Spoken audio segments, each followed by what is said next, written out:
Let's hit it.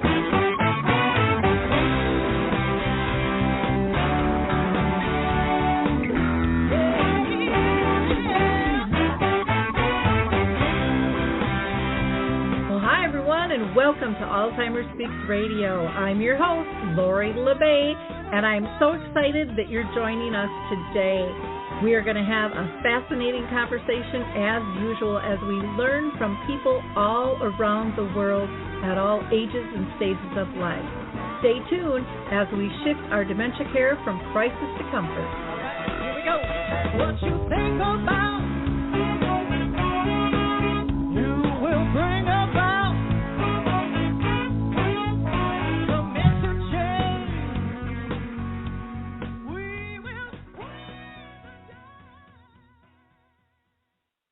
Well, hi, everyone, and welcome back to Alzheimer Speaks Radio. I'm your host, Lori LeBay, and today we're going to be talking about the blessings of psychotherapy and how that can help you deal with dementia. So before I introduce our guests, I always like to give a few shout-outs. I'm going to do that really quick, get our housekeeping out of the way so we can get on to our True Talk radio style. So if you liked our opening song, it is called Clarion Call by the Mark Arneson Band, who is local here in Minnesota, and I just adore them. So if you're interested in downloading the song, you can do that on any of your favorite music platforms. They are just fabulous that they let us use their music, so really, really appreciate them. Also, for those of you who might be new to our show, Alzheimer Speaks is about sound information, not just sound bites. We want to talk with real people doing real things that really understand dementia from all different angles. And so we have voices big and small on the show all the time, and we're all about being inclusive. So maybe, just maybe, you can be our next guest. Reach out to me at radio@alzheimerspeaks.com. Tell me a little bit about your story, and we'll go from there. Now, today's show is live, and so if you want to call in, you are more than welcome to do that. The number is 323-870-4602. That's 323-870-4602. I want to give a shout out to Dementia Map. I am still so proud of this website. You know, we're taking baby steps at trying to pull the globe together and pull resources together for both families and professionals, those diagnosed, having something that's easy to maneuver. So check out dementiamap.com. Not only will you find a resource directory there, but there's an events calendar. There's a blog with wonderful information and a glossary of terms as well that can be really helpful, because once you get this diagnosis, like anything else, you don't know what you don't know until you don't know you know it. And that is there to help you.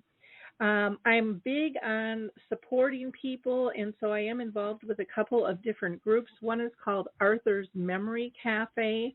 We meet virtually the second and fourth Wednesday of each month at 1 o'clock Central. So that would be 2 Eastern Time. That would be noon Mountain and 11 a.m. Pacific Time.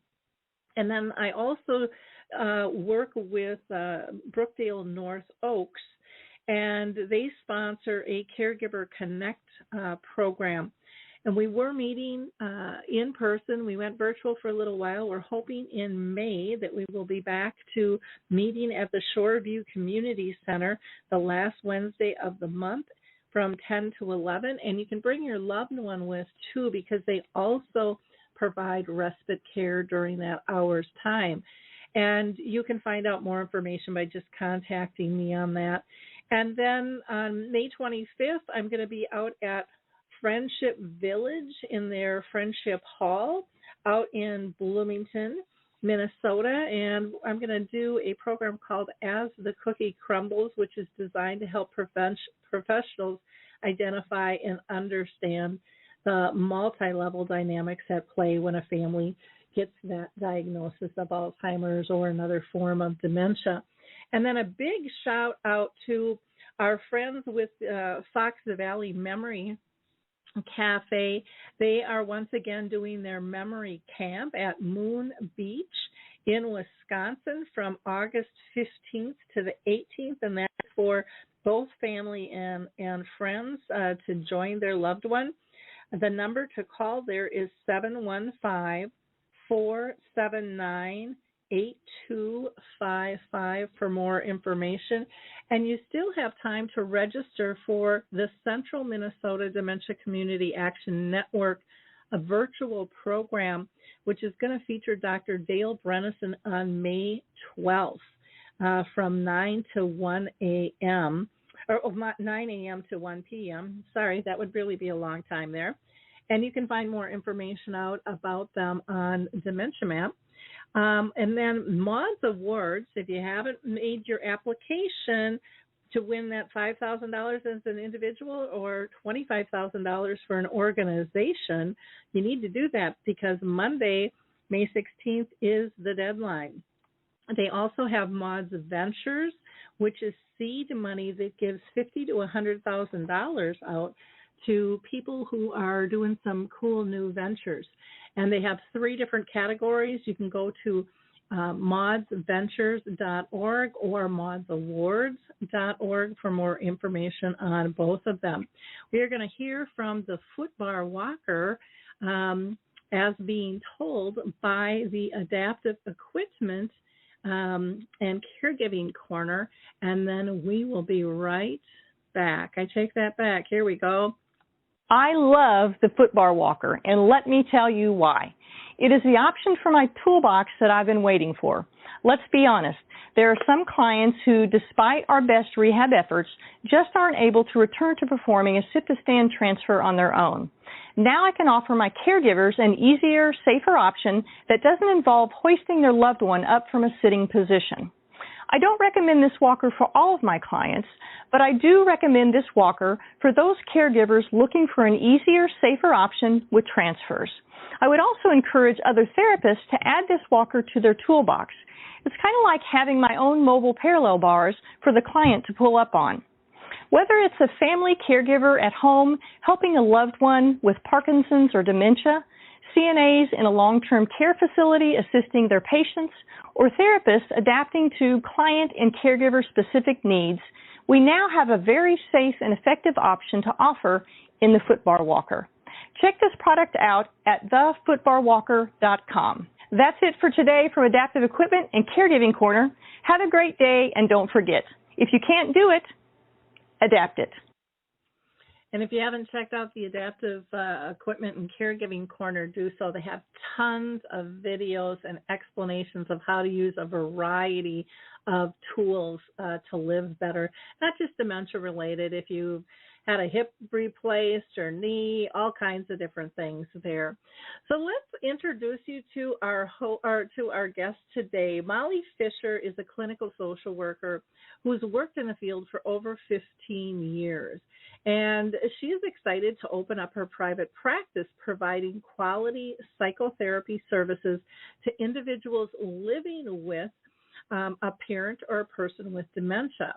And she uses the kind of psychodynamic and integrative approach paired with her expertise on dementia-related illnesses. Molly assists individuals in processing the challenges that we all know about providing direct care and navigating family dynamics to boot, while still trying to balance work and family life and so much more that's involved in our lives as a whole. So welcome, Molly. Thanks for joining us today. Oh, my gosh, Lori, thank you so much, not only for having me on the show, but for all that you do for your community. Well, thanks. It's, dear to my heart. My mom lived with dementia for 30 years, and I know people are still shocked at that number, but more and more people are living a long time with this disease, and this is such a precious topic that we need to talk about. When my family was going through this, there was no one talked about, going to a therapist at all for help. You were just kind of floating your boat all by yourself and trying to swim upstream. Half the time you felt just exhausted and trying to figure out how to have moments of joy and quality of life for everyone involved. And so, again, I appreciate your time with us today because I think more than ever, especially with COVID, has put a light on mental health issues for all of us, and we need to address this topic. So I'm going to start by first asking you, because I ask every guest this: have you been personally touched by dementia in your own family or circle of friends? Yes, actually, I have. My grandmother had Alzheimer's disease, and my father had Parkinson's disease that had some dementia symptoms as a result. And I actually met my husband, if you can believe it, because of Alzheimer's, and his mother was living with the disease. And we started chatting, and that's, how we initially met. And then a few years later, we got married. So I have Alzheimer's to thank for that. Happy story, right? Who would have thought about it? Yeah. Well, there are wonderful moments within this journey, but you'd have to be conscious and looking for them too, and embrace and continuing to live life. So I think that's wonderful. Yeah. I think that's wonderful. You never know where Alzheimer's can take you. Exactly. So how does your expertise in Alzheimer's and dealing with other dementias help you when working maybe with an adult child or a spouse who's in psychotherapy? Absolutely. So I think, what we don't often realize is that therapy is a great opportunity to talk to somebody who's not your friend, right? Because our friends can get burnt out with all of these different conversations that we have, and our friends might not always know the right thing to say. And so just to start off, like you mentioned, 30 years of your mom living with Alzheimer's, you never really had that thought about therapy. But therapy is a great thing for all of us who just need to kind of process a few things or talk or flesh it out. In terms of my Alzheimer's expertise, I think particularly talking about caregiving or caring for or loving a person who's living with a dementia, whether it's your parent, spouse, sibling, other family member. I think having a therapist who not only understands all of that, for lack of a better word, therapist-y stuff, understanding the different dynamics, roots, feelings, but having that expertise on the illness, it helps me understand and explain, so mom is forgetting your name, which triggers your old feelings of your mom not loving you or not being there or not acknowledging you or knowing who you are. And now she really doesn't know who you are, not because she's trying to bother you or frustrate you, but because of her brain disease, and explain the different signs and symptoms and how the disease can progress. And so it allows me to provide that psychoeducation at the same time as I can provide the psychotherapy, which is pretty unique. Well, and using the example of forgetting a name, I think, is so important because it's not something I think that we consciously talk about, in society, of what if somebody we care for deeply just kind of blows us off, unless it's like an official breakup or something. But, then it's, people go, oh, you're going through the process, you'll get over it, your heart will heal and stuff. But when you think of, especially like a parent, typically for many people, the one or two people that they were able to really rely on for unconditional love in their life. And I know not everybody's family is like that either. There's a lot of issues where people are like, how did I get in this place of care when we never got along and they never took care of me? I mean, there's those examples too. But it's so important to discuss that it is the disease process. It really isn't a personal attack, even though that may or may not have been the person's patterns. It's really sorting out all of those variables. The disease itself made me realize, gosh, everyone's family's not like mine, much more so than I knew before. And I'm not a dumb person. I mean, I know everyone's family was different, but it just really hit on a very different level. And more people started kind of talking about their family situations. And so I found that fascinating, in and of itself. Now, you mentioned, working with those family and friends who care for somebody with dementia. Do you ever work with someone who, and I would imagine have to be in the earlier stages, who has dementia? Maybe they just got their diagnosis or got a MCI, mild cognitive impairment diagnosis, and they're kind of struggling with who am I and what's my life going to look like in the future. Sure. I personally don't work with those individuals who are newly diagnosed or in early stages where they're still able to productively engage in therapy, but have colleagues who do that I love to pass on their names for that referral. I think what's really important for every therapist is to understand who they feel they can really expertly work with and who they feel might not be the best patient for them. And so for me, because of the close relationships I've had with the people in my life who are living with a dementia, there's this clinical term called transference and countertransference that makes it a little bit more challenging for me to work with that actual individual. So I don't. But I think it's really important, and you bring up a great point, those individuals who are newly diagnosed or starting to recognize changes, they need support too. And I think that a lot of times local organizations will say, oh, join this support group or this program, which certainly is beneficial. Please don't think that I think otherwise.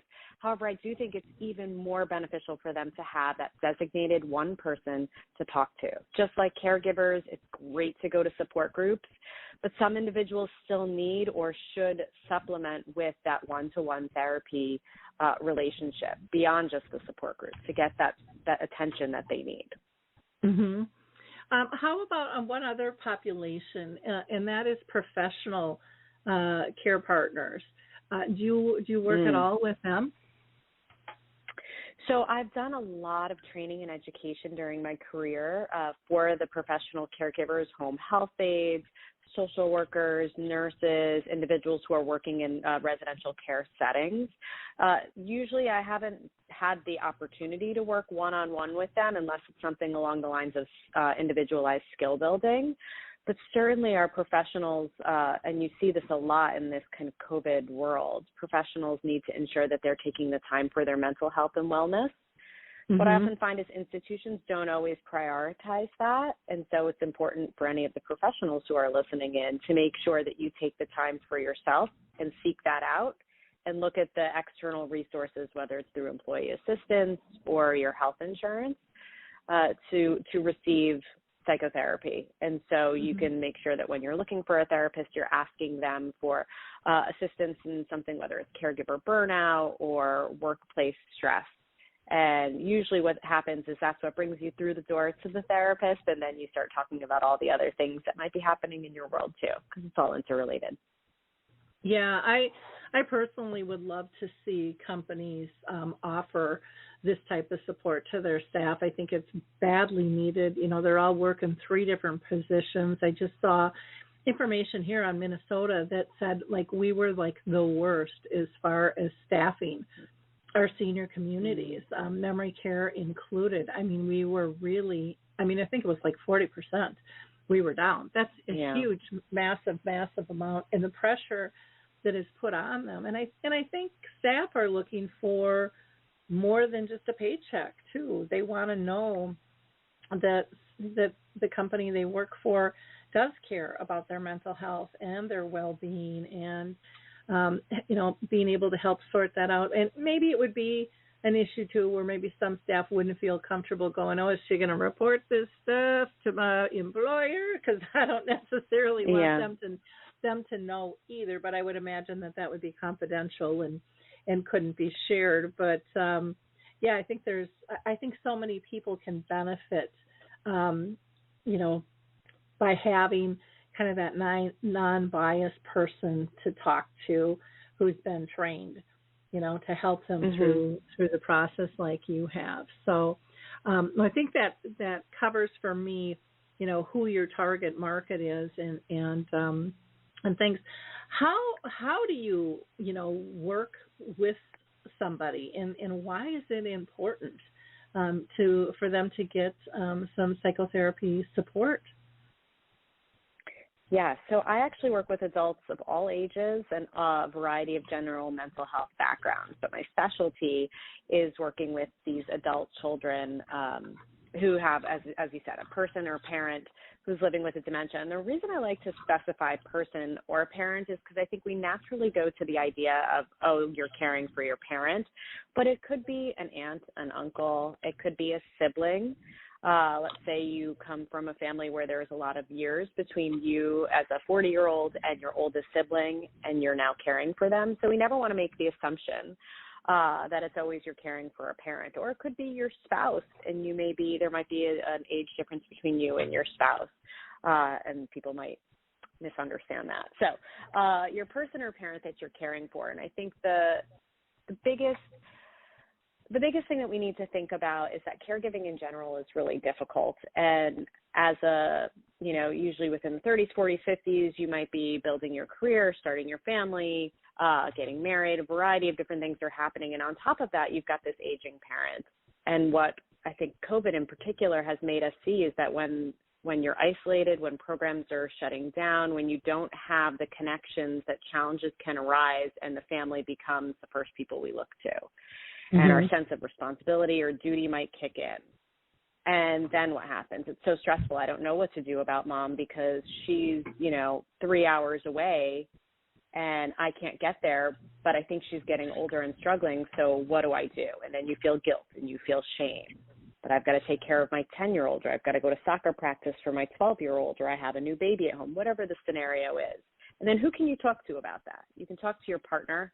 You can talk to your friends, and they'll say, oh, it's time limited, or, oh, this will pass, or, oh, just go there already and stop complaining about it. But it's usually seated in something bigger.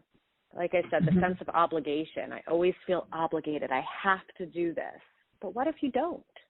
What if you can hire a geriatric care manager who can manage mom's care or check in from time to time? What if you can bring a housekeeper or a companion into the home that can take care of a few of the basic things because mom might not be at that stage yet? Or what if somebody is continuing to decline from a health perspective, and residential care like an assisted living could be a great option. That way they also can get socialization. But I could never, I feel guilty. And so you can see how this kind of back and forth, this tug of war that oftentimes we have with ourselves can become really stressful, can become a preoccupation that starts to create decline in your work performance, decline in your performance as a friend, as a partner, as a parent, and, kind of snowballs from there. So therapy can help sort through all that, can explore how to set healthy boundaries, how to set and manage expectations, how to process some of these feelings that you have. And that's if you're doing this alone. What if you have siblings? What if you don't like your siblings? Or they don't what like if you? The sibling dynamics, the sibling dynamics and the rivalry comes back into play, and all of a sudden we're all 10 years old again. And who's dad's favorite, Or my brother's choosing to do it, but that's not the way I would do it, but he doesn't listen to me, and he's the one who is legally in charge of, mom's affairs. And so these different ways of how do I navigate that? How can I communicate with my brother, for example? I can help you with that. Sit there, what would it be like? Or try and get an understanding of where he's coming from. Or why do you need to change him if 50 years shows you he's not changing and he's being totally himself as he's always been? You've got this expectation that you are so powerful that you can change him. But really what it does is you just keep getting frustrated, and he continues to stay the same. So how can we readjust that for your own wellness? So I think just, that is such a common issue with siblings. And I went through that myself. And I didn't, I was so busy being busy, being a mom, being married, working full time, having other people live in my house, plus caring for my folks. And I so wanted my brothers to be different. I wanted them to have the experience I had, to see through a different lens, and they just couldn't do it. They emotionally could not bear the pain to see what was going on, to kind of get to the other side. And when I finally let go of trying to make them be something else or see things through my lens, oh my God, my burden got so much lighter. I felt so much better. I really didn't have any idea how much I was even trying to do that until I let go of it. And that kind of shocked me too, because it was like, wow, I was just kind of going in pilot mode here. And then I ended up having a talk with my brothers, which was really funny, about perceptions, which I'm sure you dig into a lot. But, you know, I finally asked my brothers, you know, how come you guys don't come around? And they're like, well, you're kind of a control freak. And I'm like, no, I'm just organized. You know, what controlling? No, everybody comes to me because I'm organized, you know, and so it's funny how those terms get shifted around depending on what the need is, you know, because I was always seen as organized, but in this situation, I was seen as controlling. And so we had a really good conversation about that, and yet nothing really changed. But what made me kind of step back and look at how we all care different was I was sharing some stories with my brothers, telling them that I thought one day I would write a book. I still haven't done it yet. And my one brother said, well, where'd you get all those stories? And I said, well, I was there. And then it hit me like, oh my gosh, they have none of these. And then I felt really sad. I felt really, really sad for them, but I knew it wasn't my responsibility, and I had kind of gone through some, you know, spiritual classes and stuff about letting go, and everybody has their path and everyone has their journey, which that helped me a lot. But I'm sure you kind of cut through all of that stuff because we don't see it. You know, we're kind of blinded to it until our eyes are opened to even look for it, I think. And family dynamics can be so complicated. There's a few families out there. I hear maybe since 2009, since I've been doing this, I might have heard from, I'm going to say, no more than 20 families that say, oh, we all get along and we work really well. And I'm like, you are a rare entity out there. And I don't know if you agree with that statement or not, but in my experience, and then even prior, just talking with friends, it's difficult. And why not grab support, you know, of someone like you to help through the process? So that's why I thought it was so important to have you on the show today, you know, to talk about this. But do you see and I don't want to dismiss that there aren't perfect. I don't want to dismiss that there aren't perfect families out there, because there are probably a handful. But I think the person who's telling you, like, oh, we work perfectly fine together, they're not seeing that one sibling who does feel left out. I mean, they still work well together, but there's a person who's, let's say, straggling behind or has a lot of anxiety or feelings of guilt because maybe I didn't spend as much time with mom as I should have.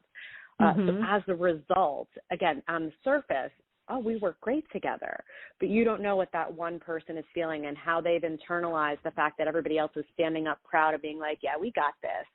And they might say, well, do I have it as much as they have it? Again, sibling rivalry is like deep rooted, or like the youngest sibling admiring the oldest sibling and wishing they could be as great as, or the middle child wondering, like, am I doing enough? Am I being seen?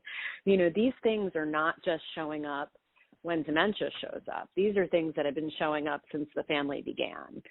And possibly even before you were born, right?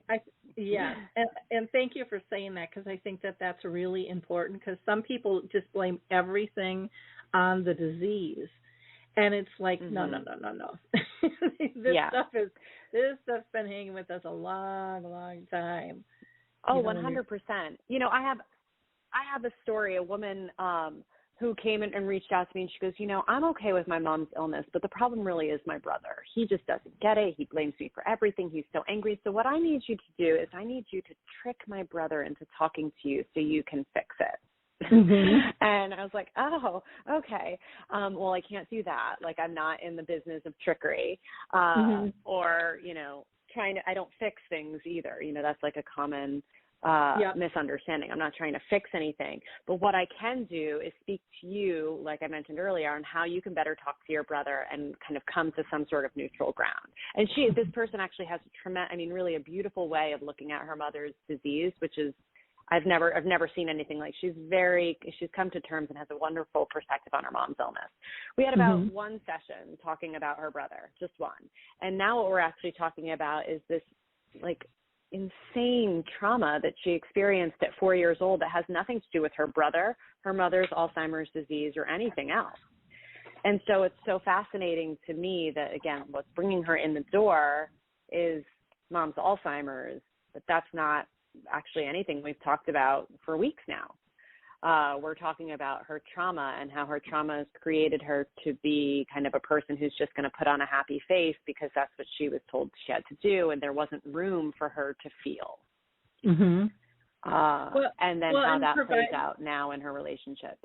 Yeah, and by providing that safe place, you allowed her to come out and get that out and deal with. And so many people have things hidden down deep that they've pushed down that we, because we've been told just push forward, it's not going to matter, but it does, it festers. Now, do you ever get requests to do like family counseling? Like, you help me maneuver these conversations with my brother. Yeah. You trick him. You make him understand.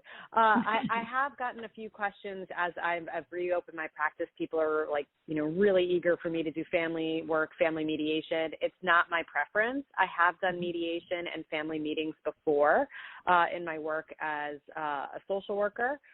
And I'm certainly happy to set those boundaries. But again, it's not my preference.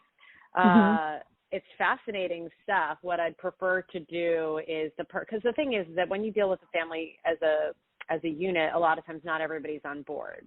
But if you can get the one person who is and chat with them and teach them the tools that they can ultimately bring to their family, it may be better received. If it's something that they're like, they're never going to listen to me, they'll only listen to some random neutral third party like you, certainly it's something I'm able to do. As I said, it's just not my preference. And at that point, they may benefit from again, whether it's a geriatric care manager, it could be a lawyer, if it's something where there's kind of financial components involved and other legal concerns. If it's just somebody, I kind of liken it to a referee, where it's like, okay, I'm going to ring this bell and everybody goes to their corners. And I've done that before, where everybody gets a minute to talk, and then when the minute's up, they have to stop their conversation and move to the next person. I've done things where it's like whoever's holding the pen, and this sounds so crazy, right? But like if a family is having a really hard time allowing each person to speak, and there's a lot of passion involved, holding on to a pen and saying, okay, whoever has the pen is the one who's speaking, and doing timed points of conversation, like everybody gets a minute, can be really helpful. Those concrete things, and the buzzer dinging, concrete things like that can be helpful to just set some order to what can often be very chaotic. Yeah, it gets complicated quick, and I've seen it too, where someone will say, well, I'm not going to go to that group meeting because that's your person. You set it up, so I don't trust you, so I'm not going to trust them. And yeah, it just depends on what it is. But and I've seen some go really well, and some just, they're not going to participate, and you can't really force anybody, to participate in something like that. What are some and you bring up a good point too, Lori. I'm sorry, you bring up a good point, because if it was my patient, I wouldn't see her family as well. Just like if it was my patient, I wouldn't see them and their partner as a unit. So I would refer that out. So your own therapist shouldn't be for neutrality reasons. You shouldn't be doing these things for more than just you. Okay, good point. What are some of the issues that people don't always realize impact their giving care to somebody? Oh my gosh. Do you actually like your parent or person that you're caring for? Oh, I mean, like everybody question. says, like, of course I like my parent, but like, do you? What are the complications that you have in that relationship? So this happened years ago when I was working on a helpline, or with a helpline, I should say. And I got a call from a lady who was like, so my mom and I have always had a really bad relationship, and I've been in therapy for years about it. But she has Alzheimer's now, so my therapist thought it was a great idea that I care for her, to show her how good I am and how much I actually love her, and then she'll forgive me before she dies. Meanwhile, my mouth is on the floor because I'm like, oh my God, this is like the worst advice you could have ever gotten from your therapist. Like, who is this therapist? Please let me call them. But I didn't go there. Yeah. And then so the conversation continues. She goes, so it hasn't gone well. True story, can I leave my mom at the fire station for them to just take care of it? Like, you know, there's a safe haven where if you need to, for whatever reason, God forbid, leave your child at a police station or fire station, no questions asked. So she was looking for that same thing for her elderly mother. And I was like, no. That's not how it works. She goes, yeah, but this isn't working, so I need to get rid of her. Like, she needs someplace else to go. And I was like, okay. Oh. So, and trying really hard not to laugh. So going back to your initial question, that was a real story. I still can't believe that. This happened out in Long Island, New York. Okay.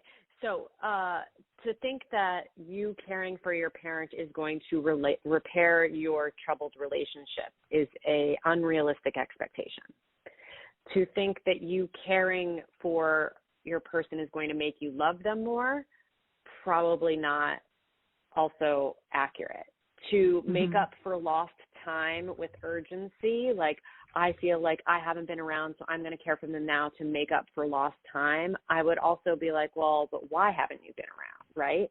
And so I think there's things that we feel obligated to care, and so we're going to do so, but with the expectation perhaps that this will bring something back to us. In some cases it might bring you time that you never could have imagined having otherwise, but it also could bring heartache. It could bring stress. It could bring frustration. So manage your expectations, number one. That's something I don't think we think about with caregiving. And part of that expectation is this is hard. This is hard.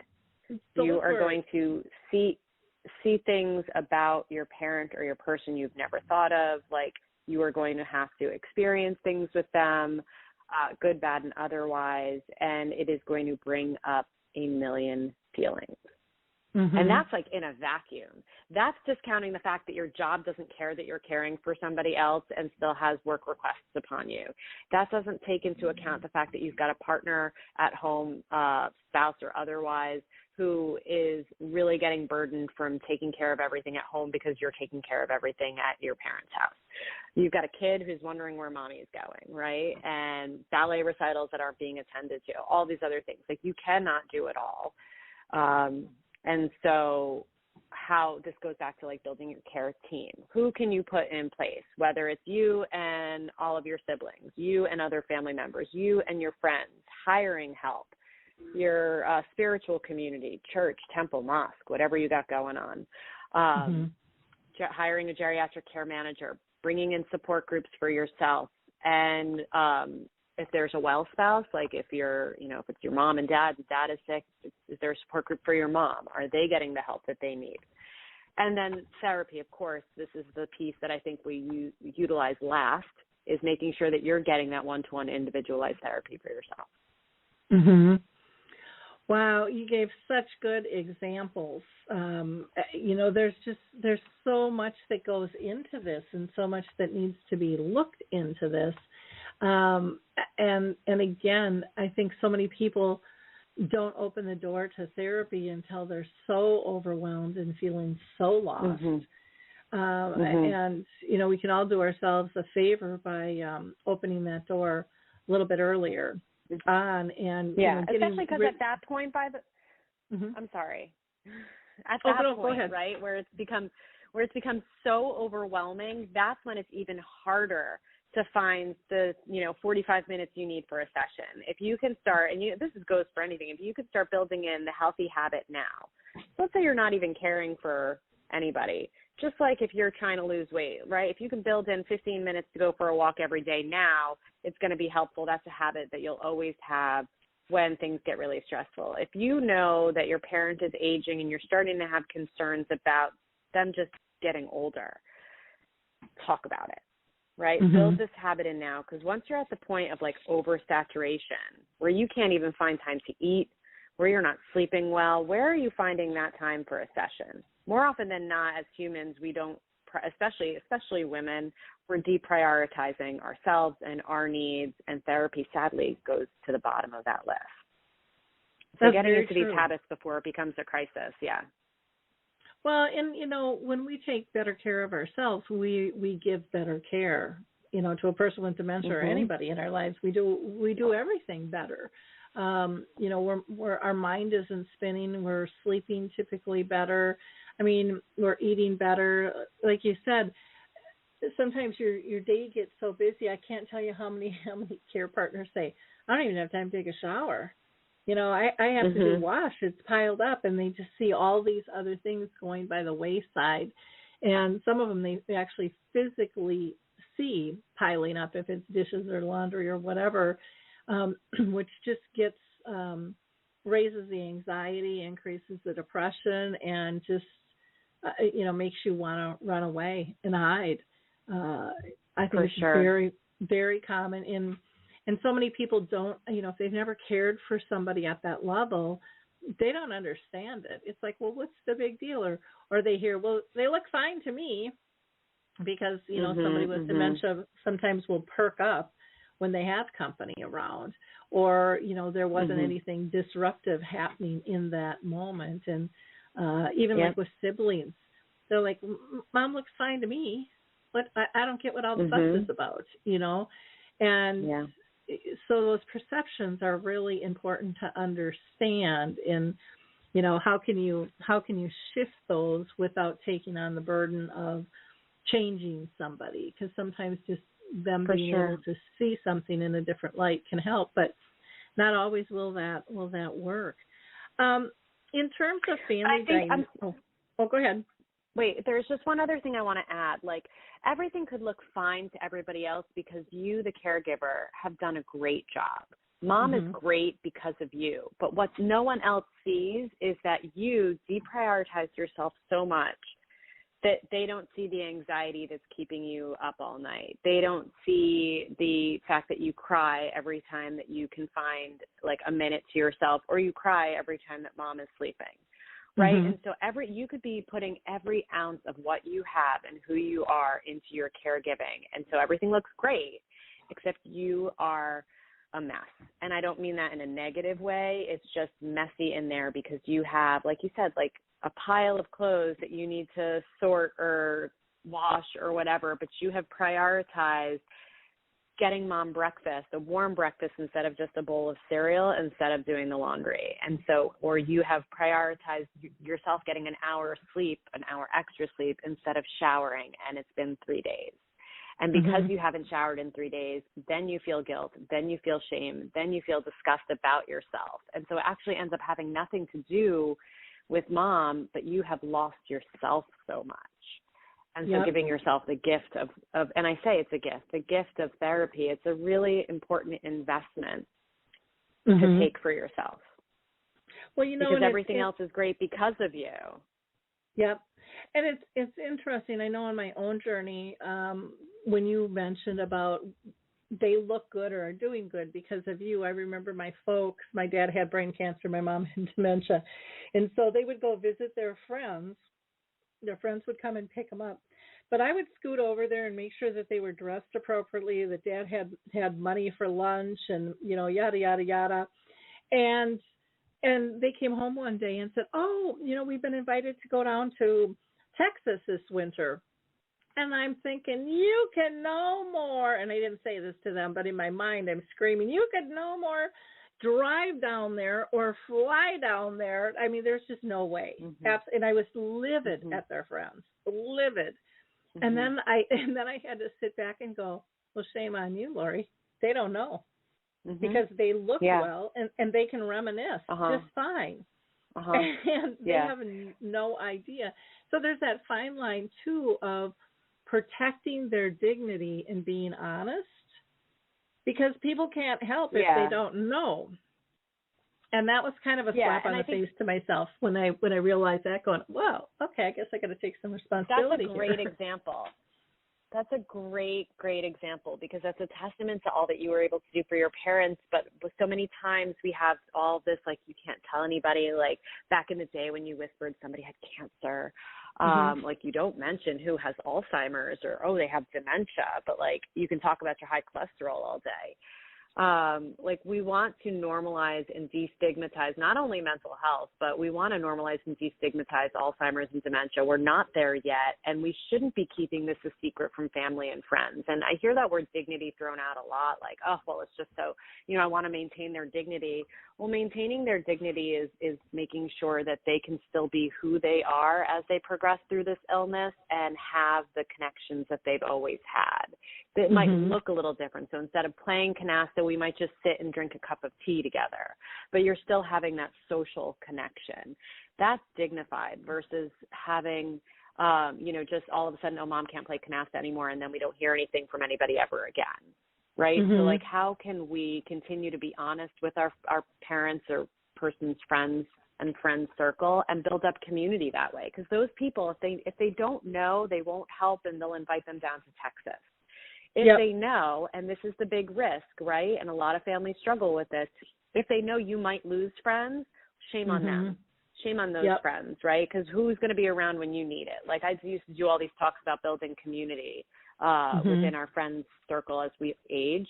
But if you don't tell your friends, your parents, community, things like that, even if it's just one or two people, then you have no one there to help. And then the burden becomes stronger for you, the adult child, who's just like, well, I have no one.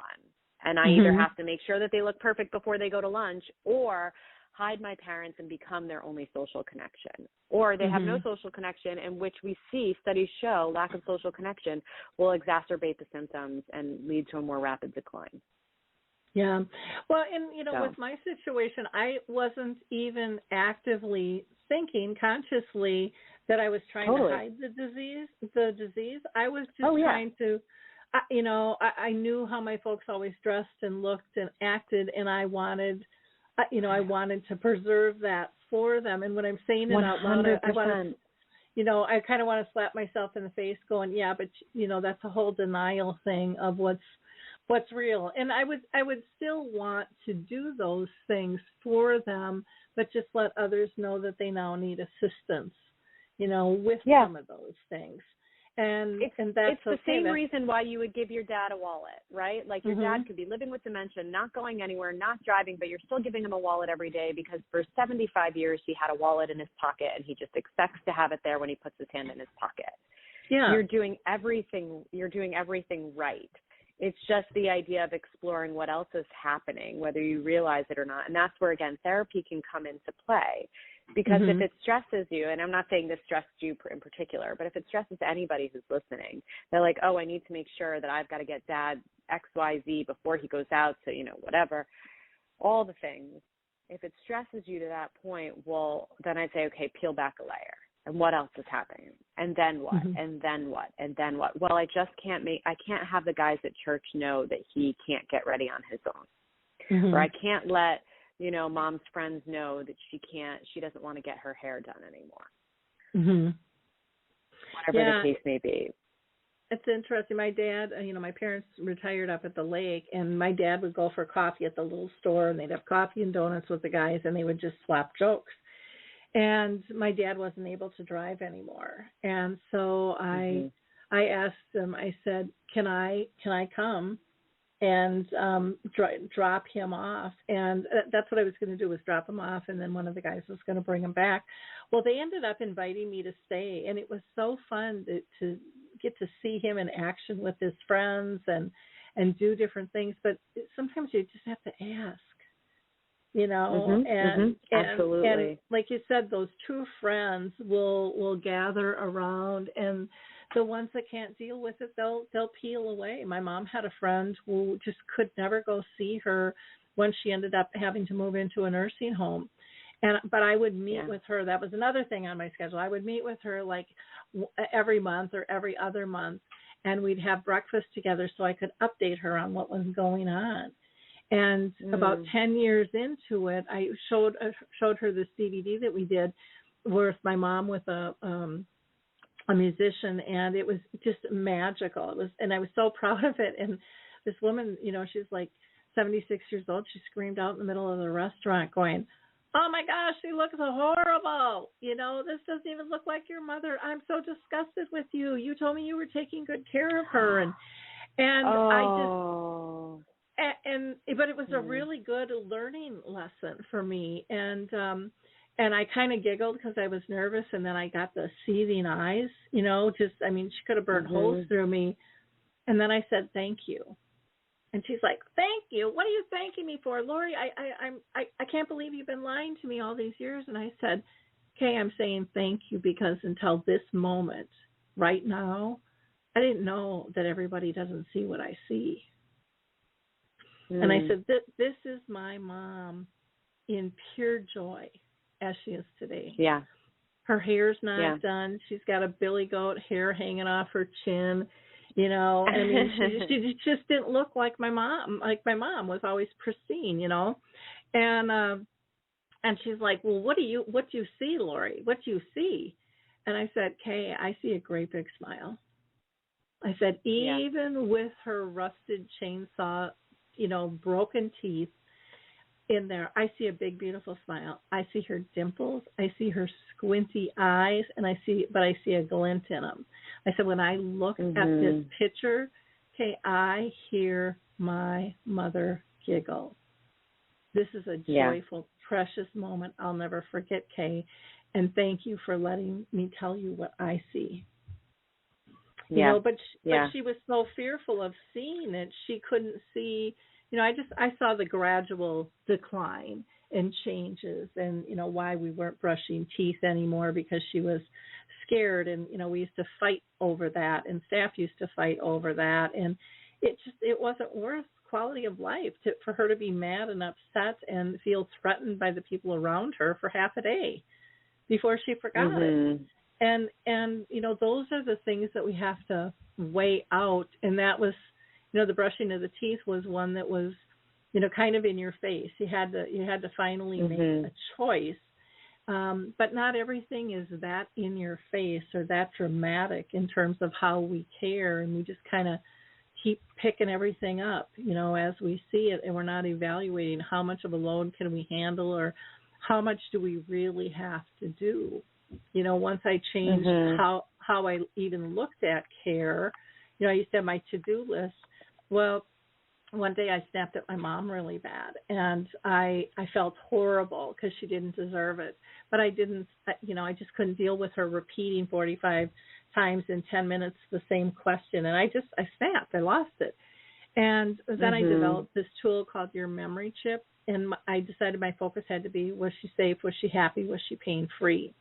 And when I changed my focus to, really going down to the bottom of Maslow's theory of what care looked like, what I really needed to focus on, I realized that I had stuff on my list that was haunting me because I was pressuring myself to give pills at a certain time that didn't have to be on a deadline.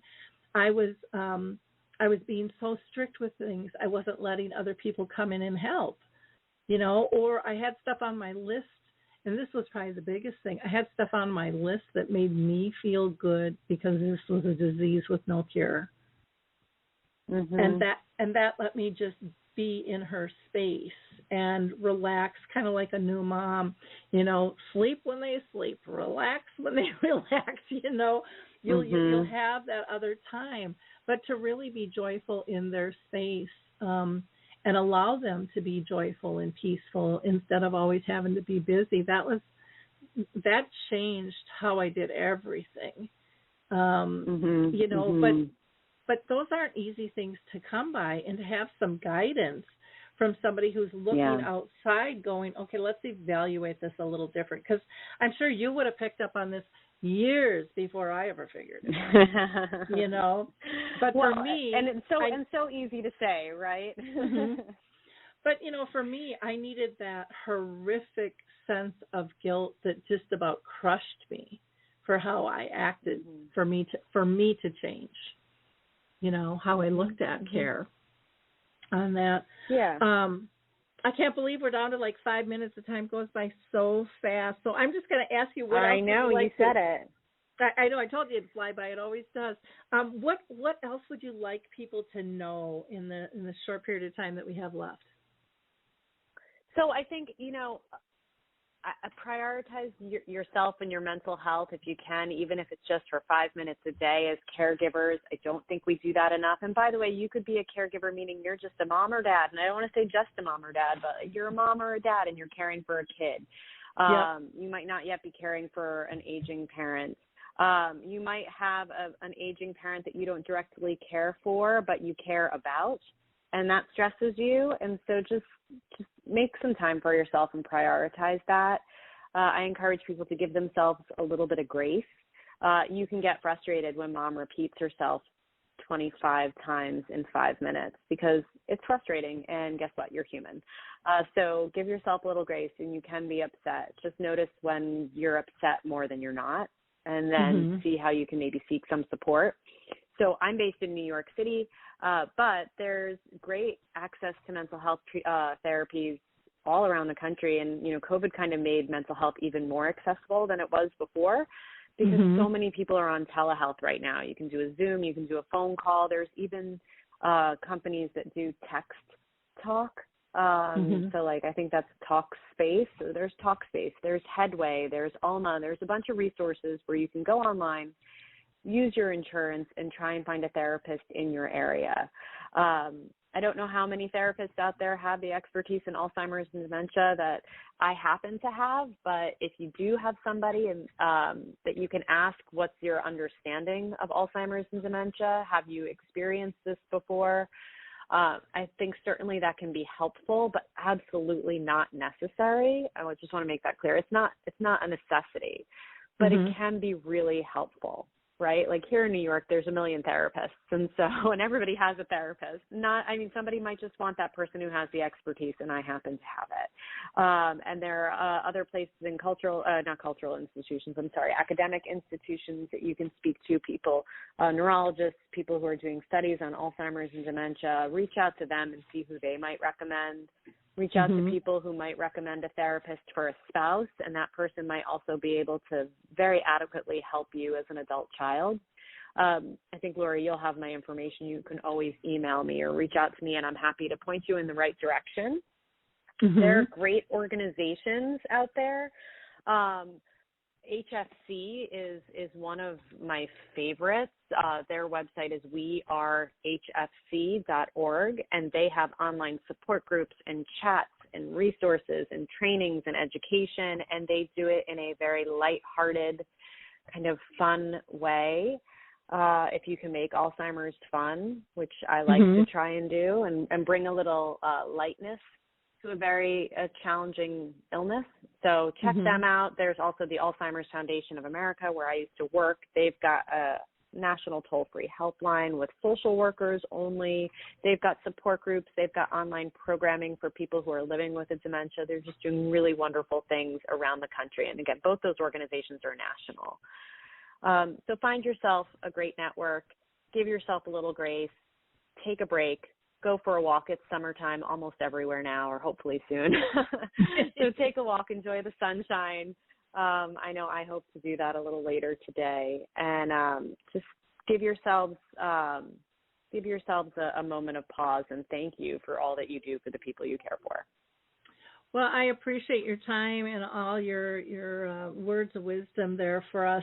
We need it. People need to grab a hold of it. There's also a lot of Facebook groups that can be really helpful as well, just talking with other people that are going through the same thing that you're going through. But Molly's website is Molly Fisher, and that's FISHER, and then LCSW.com, Molly Fisher, LCSW.com. And she is also on LinkedIn. And do you want me to give them an email, or would you prefer that they go through your website or me? The website's easier, so they don't have to write down more things. That's fine. You can contact me through the website. Absolutely. Okay. Well, thank you so much for your time today. Again, I really appreciate it. And I urge people, to reach out to Molly or someone else in their area as well. And are you willing, can you give people referrals at all or point them in a direction if they're not in your area? Absolutely. Yeah, Okay. I mean, I'm happy to connect you with people in my network. As I said, I used to work for the Alzheimer's Foundation, so a national organization. I've got connections all over the country, including you, Lori. So, and your Dementia map is a great resource as well. So I think together we'll be able to make sure everybody gets the support that they need. Fantastic. Thank you. Bye now. Thank you. It's time to rethink, renew, and reimagine retirement. Hey everybody, Jared Sebesti here, host of Retire Repurposed. Now, this podcast is about the non-financial parts of retirement, which many times can be even more challenging than the financial. We believe retirement is not the end, rather the beginning of what could be the most impactful, purposeful, and fulfilling season of a person's life. So don't retire, become repurposed. To listen now, search Retire Repurposed on your favorite podcast platform, Senior Resource, or Life Audio.